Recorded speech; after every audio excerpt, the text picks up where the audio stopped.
celebrating the power of possibility. I'm Heather Harrington, and I believe anything is possible.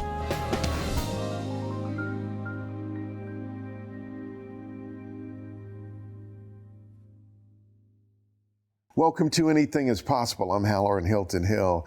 These are great stories about great people whose lives prove that anything is possible. Please this punch. I'm excited to have somebody that I love and respect and that I've known for a while.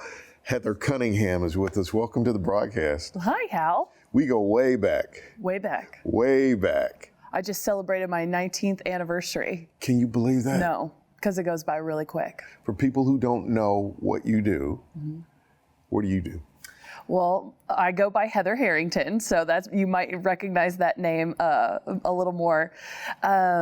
So I started out in Sportstalk Radio doing morning drive with a couple of other guys, and we had the best time. And that was on 99.1 The Sports Animal back in 2006. Wow. And we did that for 10 years, went through a bit of a transition. We had a coworker who passed, bless his heart. I think he's been on your show too. And just, the normal mix-up that happens that I had actually been very insulated from in corporate America. It was an eye-opening experience. And I continued to do mornings for a couple years. I had my second child, and that got really, really hard to leave those guys, at 4 a.m. So I transitioned to middays, still doing sports, covering University of Tennessee and everything. I did that for a few years. And then after the pandemic, like a lot of people, everything just kind of shifted, priorities shifted, interests shifted. You do realize that when you don't have sports, you're like, oh, I can kind of live without that. And then an opportunity fell into my lap. I had been praying for a couple of years for change. I was not expecting that. I was praying selfishly the change that I wanted to happen, and God was like, no, that's not it. And I got an opportunity with WIVK, biggest radio station in the Southeast, or at least one of them. And I've been doing that for going on 3 years now. So I called it my premature midlife crisis. I love it. I love it. Let's go back to the beginning. Let's go back to the start of your story, which starts in Texas. Yeah. Where'd you grow up? So I grew up in the hometown of Mickey Gilley, for country music fans out there, in Pasadena on the southeast side, and very blue collar. I kind of equate it to the Alcoa area. Everybody worked at a refinery. If your dad could become an operator, you probably lived on the nice side of town. But it was just a very blue collar environment. Both my parents worked. There was not an opportunity for me to go to college financially unless I made something happen. And I was fortunate that I played volleyball and I got some support from a family member to help pay for it. And I turned that into a scholarship opportunity. So when did you discover your love for sports and volleyball in particular? It was really middle school. Now my kids, 8 and 6, they're involved in everything. That was not our reality. So I had to get to an age where the schools facilitated your extracurricular activities, whether it's singing or art or whatever. And my next door neighbor, she was 1 year older than me, and she was like, oh, when you get to 7th grade, you're gonna get to play all the sports. She's like, you're tall, they'll definitely want you to play. And I was like Bambi, couldn't chew gum and walk down the street at the same time. I started in 7th grade playing volleyball. That was kind of the first on the calendar. It was where you did volleyball, basketball, track and field in the spring. You just followed the calendar. And the funny thing about it is, I couldn't serve overhand.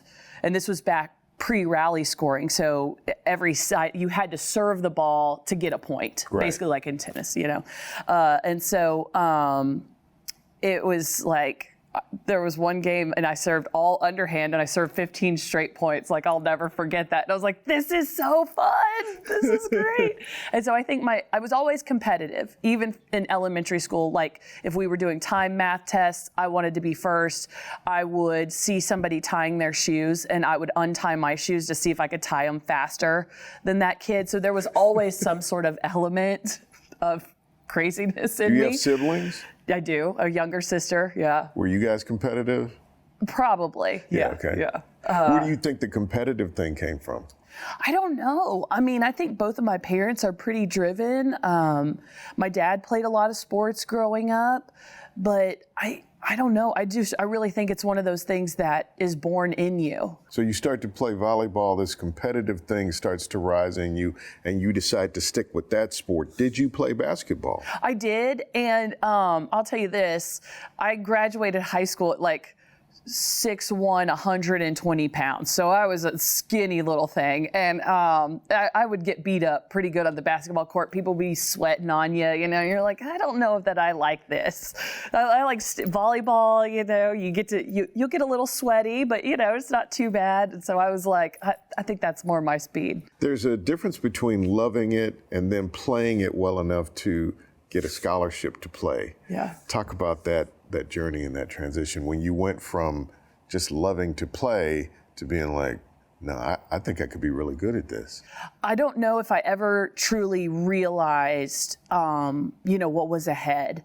It just seemed so far-fetched. I didn't know anybody. I mean, one of very few people, even from my high school, that had gotten a full scholarship athletically. So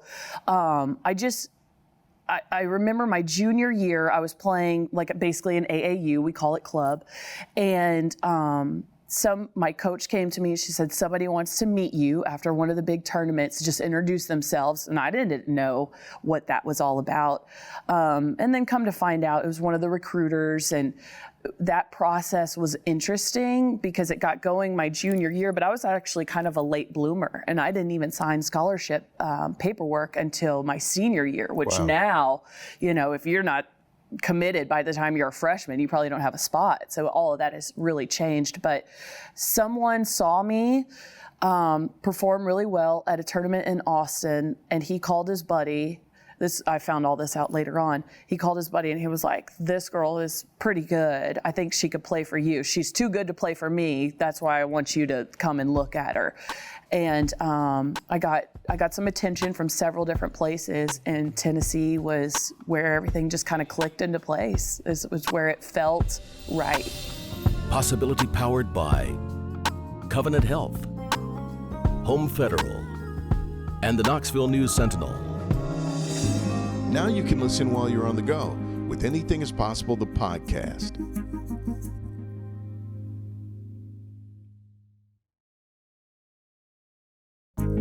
So you came to visit Tennessee and you fell in love. What happened when you joined the team at the University of Tennessee?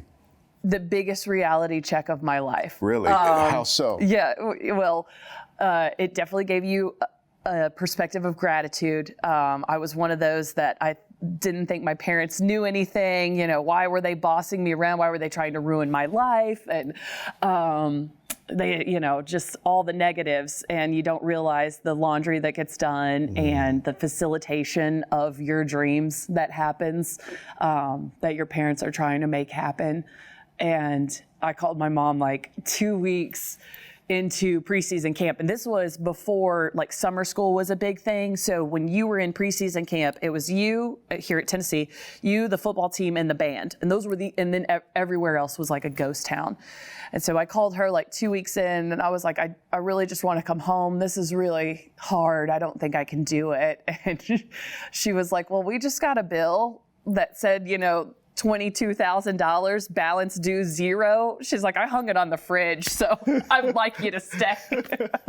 You're not welcome to come back home. But no, it was good. But it was a reality check. What was hard? Oh God, well, just physically. Just taking care of yourself. Physically, yeah. I think being on your own. We were all from different parts of the country. Like we had a huge freshman class, and everybody was definitely homesick. And then physically, the mental and physical load that we were enduring was the hardest I've ever been pushed, worked. It was different. You're so sore, you know, and you're feeling lonely. It was all those things. I remember coming to the University of Tennessee after having been at a small private college, and I was in a chemistry class, and had to be a couple hundred people in this chemistry class, and nobody knew my name. Nobody knew who I was. where I was, I knew everybody knew me. Yep. You had a sense of community, and all of a sudden I'm in this gigantic place with all these different people, and I don't feel seen at all. I don't know if you felt any of that, but I definitely felt that initially. But you settle in, and you get to playing, and you guys start winning. Talk a little bit about your sports journey at UT. Yeah, it took a couple of years for us to get going, but the vision was there, and we ended up getting a couple of transfers, sort of before transferring was a big deal. Now these guys go everywhere all the time, but we really were able to elevate my junior year, which was just an incredible ride. I think we only lost 3 games the entire season. We were SEC champs for the first time in decades, beat Florida for the first time. They put it on the cover of USA Today sports section. They were like, wow, Florida just got beat for the first time in 15 years. And we beat them again to win the SEC tournament and went to the NCAA. None of us had been to the NCAA tournament before, and it's very similar. Your guests will know, like a men's or women's college basketball bracket. And so we got a really good taste there, make it to the Sweet 16, and then our journey ends. And then my senior year, you're like, okay, well, that was the bar. Like, that's the minimum. What are we going to do? And it was really interesting because things were not happening. They were not clicking the way they had the previous year. And we had a really serious kind of team meeting, like no coaches. One of my best friends now, she was the captain of that team, and we talk about it still all the time, but it was just really kind of circling the troops moment. And it was like, you're either here or you need to go. And that was really intense, but we were able to kind of rebound, and we made it to the Final Four that year, which is the only appearance for any volleyball program over at UT still. So we're hoping that changes, but it ended incredibly in a lot of different ways. And then it was like, okay, what is next? What comes next? What were you studying in school? I was a communications major, so they called it JIM back then, journalism, electronic media. I thought I wanted to be Katie Couric. I probably needed a different set of priorities while I was in school. Like, I could have put school a little higher on the list of, having fun and volleyball. But I never quite got into all of it through an internship. I was supposed to intern at the Metro Pulse, which was, remember that? Yeah, the free that. paper. And when I called, it's my senior year, they've kind of told us, hey, listen, you've got to get all your credits in. You can do summer school, but we will not pay for a 5th year. Like, it's do or die time. You got to get your degree.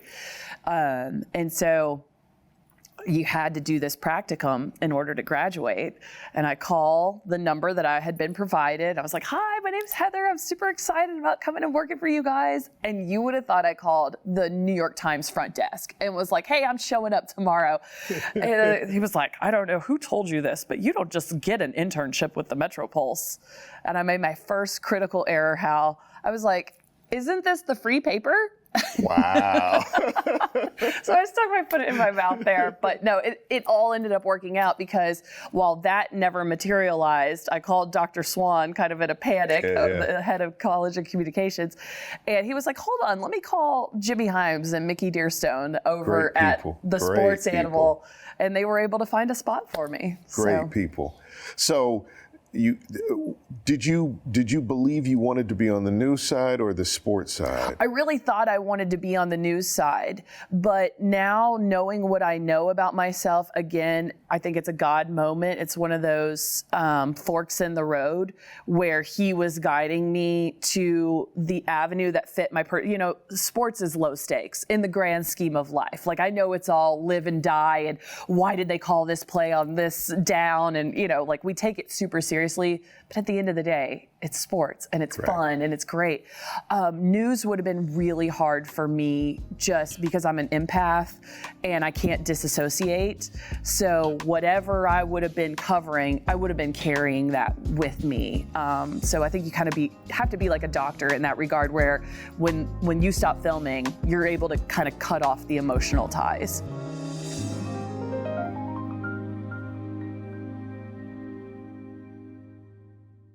Now, take us with you with Anything is Possible, the podcast. Stream new episodes weekly wherever you get your podcasts. So you get an internship with the sports animal, Jimmy Himes, and our friend Mickey Dearstone. What was that like coming into that world? Well, I was the only female that worked on that station. I was there. I saw the whole thing unfold. It was so funny because it just kind of, it ended up just working. Like, first off, I did so many different things. And I think that would be my advice to like young people that are out there is just try and learn or do as much as they ask you to do. I mean, one of my first tasks was straightening up Jimmy's desk. And that was like a rat's nest. Good luck. Yeah. And so it obviously didn't stick, my job that I did. But, the best ability is availability in a lot of different cases. And they were like, hey, can you do this? So I was able to turn an internship into a part-time job. So now I'm making a little money. Hey, I'm going to be on vacation. The producer of the morning show said, would you want to come in and I'll teach you how to run a live show, with the traffic elements and all the different things. And I was like, sure. And I think they were impressed that like a 22-year-old college student would also get up at 5 o'clock in the morning and be there. That's when I lived on campus, so I could just roll in. Didn't have to worry about how you looked or anything. But I think they were impressed by that, and I think they were also drawn to like my personality. Like when I feel a conviction about something, I'm really not going to shy away from that. I have my opinions, and I think that works well in radio, it works well in TV, and so they had kind of, unbeknownst to me, they were looking for a female voice, had tried a couple of different avenues, and those hadn't worked. And then I got a shot. What was the shot? The shot was so you remember Vince Young, famous quarterback for University of Texas. There's an aptitude test during the NFL draft process or pre-draft process where they just kind of gauge your mental acuity. And he had not scored very well. You can Google it. I think it was like single digits out of 30. So it was not great.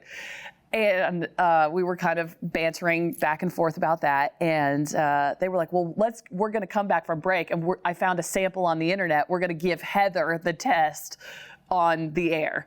And so, you're sitting there, it's kind of high pressure. You're like, oh my gosh. And I ended up missing just a no-brainer question. And they start giving me the business about it. Like, oh yeah, I knew you wouldn't get that right or whatever. And I kind of fired back at them, and they were like, oh, we kind of like this dynamic. And so that was kind of my on-air tryout. And I think they went back and made decisions after that from what I've heard bits and pieces. And I was offered a job later on. When you got the offer, how did you feel? I felt great because my parents had told me, this pre-Obamacare was very different for insurance. My parents, they were like, hey, you're going to graduate. We're going to drop you. You need to find a job with some insurance. I was like 22 years old, So you're like, okay, how much time do I have? They're like, you got 6 months. And so I didn't know what to do. This was also pre the financial crisis. Times were, we take it for granted now, but times were kind of weird back then. And you're like, okay, maybe I'll go back to Houston and sell real estate. Maybe I can do some different things. And this opportunity fell into my lap. And I was like, I was having fun. So I wanted to continue it. As a woman in this business, in that particular silo, how did that feel weird at all? Oh, totally. Yeah, talk about that. And this was, so many things again happened. The advent of social media, Twitter, not knowing the power of the internet totally. So, people having the ability to go on message boards and say whatever they want to about you, and then it kind of makes its way back to you. It was hard. I felt like I was very supported though in the building, so that made it better. But yeah, I mean, people say mean things that hurt your feelings, and this was again, this was not all of us even had a computer during the show. so you're like running out of the studio trying to Google things, it's not like instant access. We don't all have a Jamie, like on the Joe Rogan pod. And so it was just such a different time. And I would feel more confident, I think, with the tools and the knowledge that I have today if I was starting over. But hey, you're green as grass. Those guys didn't know what social media was either. They're just like, well, don't read it, don't pay attention to it. And sometimes, that stuff can be rough. Yeah. It can be rough. So you get to going, you're getting your sea legs, but you're the only woman doing anything like this in this city. When I really think about it, there was no other woman doing this. Yeah, where you're talking into a microphone. Absolutely. And we did a 4-hour show back then. Right. So it was a lot of access, not a lot of editing, which, that can be good or bad. There were news anchors who were great, like Chris Budden. She's hosted Sports Center and stuff, but it was different. Totally different. It was very different, and they have their own set of challenges. And so when you're interacting with people and fans, like live, real time, and you're trying to articulate your thoughts, it can definitely be challenging. You can stick your foot in your mouth, like, which I am the queen of. But again, it just kind of worked. Like we weren't the most serious show. We wanted to have fun too, but try to give audiences just what they were looking for like from a sports perspective. Like, we're going to tell you the meat of the story, and then we're going to add in all this other silliness that makes us us. Heather Cunningham is my guest. You know her as Heather Harrington. And in part 2 of our interview, I got to tell you about something that you didn't know that, you need to know something that you did not know about your time when you were doing sports while I was there at the radio station, because I was there for a long time. And you'll find out about that in part 2. This is Anything is Possible.